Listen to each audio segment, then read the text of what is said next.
Pisolato, quando a gente fala de Carla Zambelli, antes de te fazer as primeiras perguntas, eu queria deixar claro uma situação aqui. Essa pessoa, eu acho que a Joyce Hasselman não estava totalmente enganada quando disse que a Carla Zambelli era burra. Palavras da Joyce Hasselman, né, que disse: Carla, tu é burra.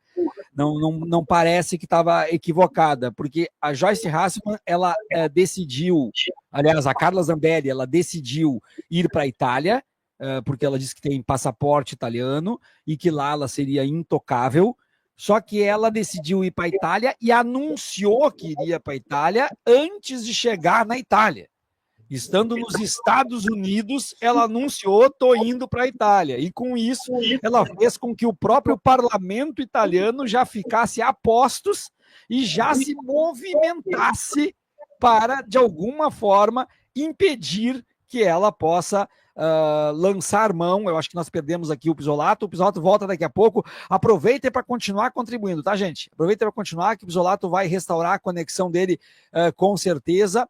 E nós vamos tratar dessa questão, porque o Pisolato tem uma história para tratar com a gente, isso aí, inclusive de cidadania italiana, inclusive de deportação, e de toda essa situação de prisão no mensalão. O Pisolato está voltando aqui para a gente agora. Então, Pisolato, eu dizia para ti que ela acabou alertando todo mundo do plano dela, né? E agora eu vou colocar aqui na tela, Pisolato, nós já temos esta notícia aqui que diz: deputado italiano pede extradição de Zambelli, não pode usar a cidadania para escapar. O deputado Ângelo Bonelli, membro da coalizão Aliança Verde e Esquerda, pediu oficialmente a extradição da deputada Carla Zambelli do país. Ele enviou nessa quarta-feira um ofício a 3 ministros do governo: Antônio Tajani, dos Negócios Estrangeiros e Cooperação Internacional, o Carlo Nordio, da Justiça, e o Matteo Piantedosi, do Interior. E lembrando também, Pisolato, que o Alexandre de Moraes já pediu, inclusive, a prisão preventiva da Carla Zambelli, já mandou bloquear a conta, mandar bloquear Pix, mandar bloquear a conta bancária, redes sociais, tudo mais. Então, eu já aproveito e te faço a pergunta: a Zambelli, chegando na Itália, caso ela consiga, ela estará intocável, Pisolato? Intocável é muita ambição. É muita ambição. Eles são meio afobadinhos, né, Viado? Mas é coisa de quadrilha, tanto ela quanto a Joyce.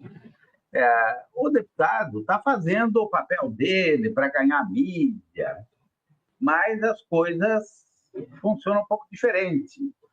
Tem normas, tem regras, tem instâncias. Ela chegando na Itália, a primeira coisa que vai acontecer é, se a Interpol pedir a prisão dela e a Itália concordar, elas podem prendê-la. Isso é o que prevê a normatização italiana. A partir daí, mas eu já diria que essa primeira ação não é tão líquida e certa, né? O que tem que acontecer tem toda uma burocracia.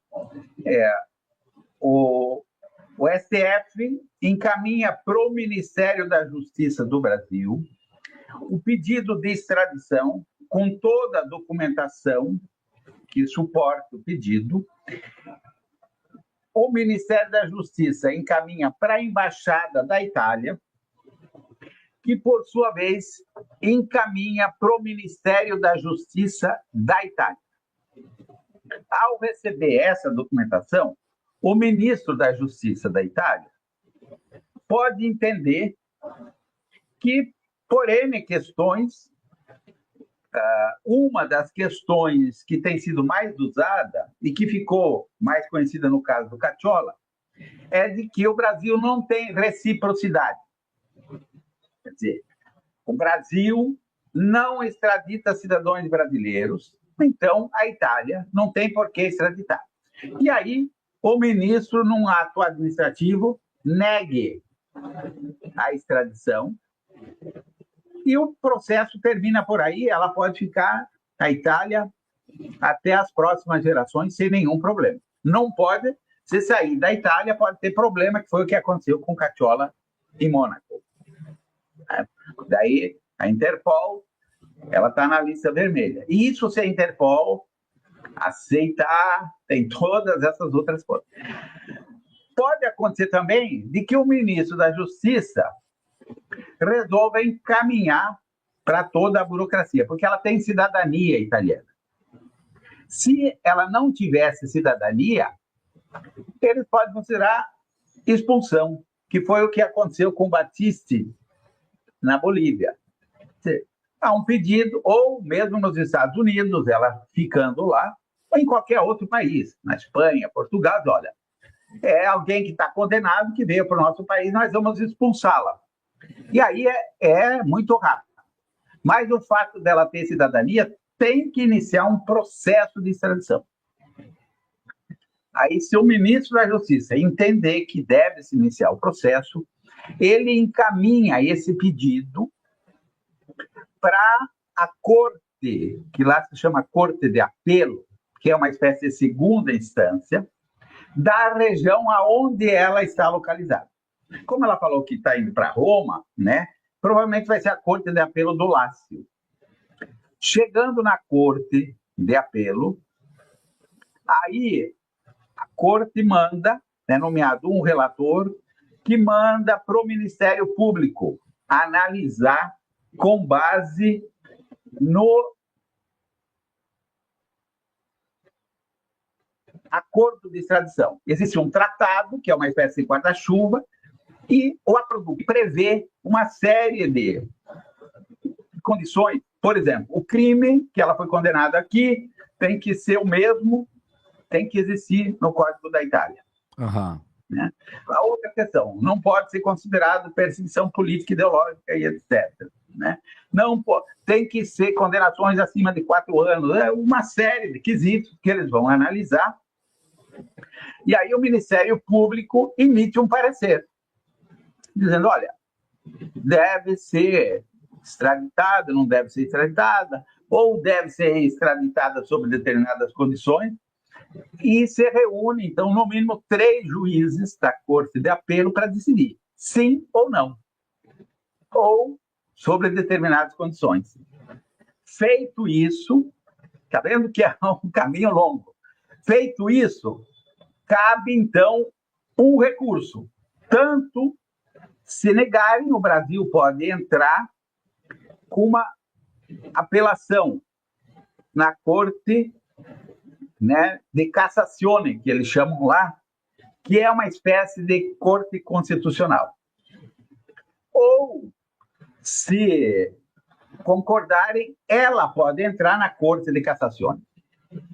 E aí a Corte pode dizer sim ou não. Se ela não concordar com a decisão da Corte de Apelo, ela não pode reformar a Corte de Apelo. Tem que mandar de volta e pedir para a Corte de Apelo, olha, observe isso, isso, isso. É claro que existe a lei do mais forte. Essa é a regra básica. Muitas vezes, eles atropelam. Se tiver, né, aquela justa lei do mais forte, né? Se tiver outros convencimentos, que foi no meu caso, foi isso. Tem outros convencimentos, alguns atropelos, porque eles partem do pressuposto, se a gente não cumprir a regra, não vai ter problema, o Brasil não vai declarar guerra à Itália, nem vice-versa, e a gente manda o cara para lá, ou segura ele aqui, pronto. Então, se a Corte de Cassazione concordar, né, com a extradição, vai para o ministro da Justiça fazer o ato administrativo de entrega. Nesse ínterim, cabe ainda um recurso, uma apelação ao Tribunal Administrativo, para dizer, olha, tem erro no processo, tem alguma coisa que pode suspender a qualquer momento. Aí, tudo isso dando certo, cabe um último recurso, que é a Corte Europeia em Estrasburgo. Todas essas instâncias têm que concordar. É claro que você pode atropelar. Eles são muito metódicos, muito profissionais e tendem a seguir isso. A não ser, é claro, né, que vem a lei mais forte e diz, não, pega esse cara, se tiver algum convencimento extra, no meu caso, teve a contratação de um escritório,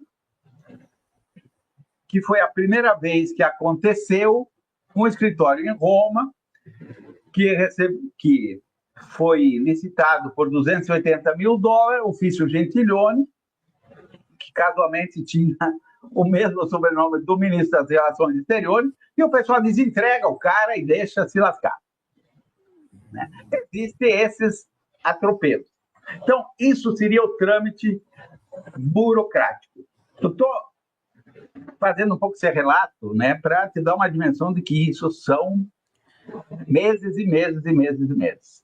Isso vai 2026. Tudo indica que vai 2026. A não ser que haja esses convencimentos não burocráticos.